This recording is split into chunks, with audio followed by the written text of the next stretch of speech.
आमदार दिलीप मामा लांडे आपल्या सोबत आपण त्याची बोलणार आहोत। साकी नाक्यामध्ये तुमच्याच मतदारसंघामध्ये एक व्यक्ती मॅनहोलमध्ये पडला। तुम्ही वारंवार रस्त्यावर उतरता आणि प्रशासनाला साफसफाई करा, पाण्याचा निचरा करा, कचरा काढा अशा सूचना देत असतात, पण कुठेतरी पुन्हा एकदा धोका झालाच। हे मुंबई महानगरपालिकेचं मलनिस्सारण वाहिनीचं एक चेंबर आहे। खैराण रोड सन्मान हॉटेलच्या समोरचं हे चेंबर आहे। त्या चेंबरवरती लोखंडी झाकण होतं, आतमध्ये लोखंडी जाळी होती। मुंबई महानगरपालिकेचं कुठलंही काम सुरू नव्हतं, कुठलेही कर्मचारी काम करत नव्हते। मग याचं झाकण कोणी उघडलं याचा शोध चालू आहे आणि या झाकणामधून हे जे झाकण उघडलं या होलमध्ये अन्सारी नावाचा व्यक्ती पडलेला आहे। तो पुढच्या चेंबरमध्ये सापडला।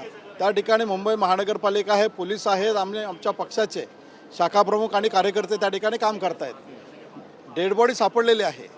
मी पोलिसांना सूचना दिलेल्या आहेत की या ठिकाणी मुंबई महानगरपालिकेचं काम सुरू नसताना हे चेंबर कोणी काढलं, हा घातपात आहे का अपघात झालेला आहे याची चौकशी झाली पाहिजे।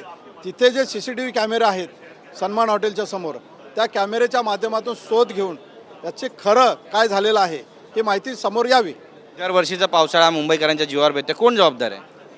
मुंबई महानगरपालिकेच्या माध्यमातून त्यांचं काम करण्याची जिम्मेदारी आहे। मुंबई महानगरपालिका यावर्षी नाले साफसफाईचं टेंडर हे उशिरा काढलेलं आहे आणि या ठिकाणी टेंडर काढलं असताना बरेचसे ठेकेदार हे आलेले नाही आहेत, कारण त्यांच्यावरती कडक कारवाई झालेली आहे। अधिकाऱ्यांना सस्पेंड केलेलं आहे। जो कामचुकार असेल त्याच्यावर कारवाई केलीच जाईल। या दृष्टिकोनातून जे कामचुकार ठेकेदार होते ते आलेले नाही आहेत आणि म्हणून टेंडर उशिरा झालं। त्या कालावधीमध्ये मिठी नदी असेल, इतर नाले असतील, हे साफसफाई झालेले नाही आहे। त्यामुळं या परिस्थितीमध्ये काम करत असताना महानगरपालिकेला थोडीशी अडचण आली, परंतु ज्या पद्धतीने काम करणं आहे त्या पद्धतीने मुंबई महानगरपालिका काम करत आहे आणि काम करून घेऊ। सभागृहात हा मुद्दा उपस्थित करणार 100%।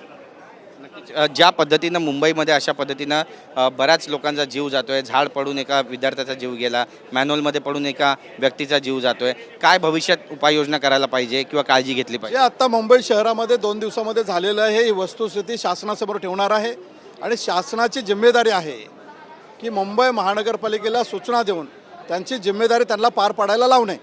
धन्यवाद आमच्याशी बातचीत केल्याबद्दल। दिलीप मामा लांडे यांनी आपली भूमिका मांडलेली आहे आणि सरकारला याबद्दल जाब विचारणार असं सुद्धा म्हणतात। कॅमेरा पर्सन रोहन पवारसह गिरीश गायकवाड, TV9 मराठी, मुंबई।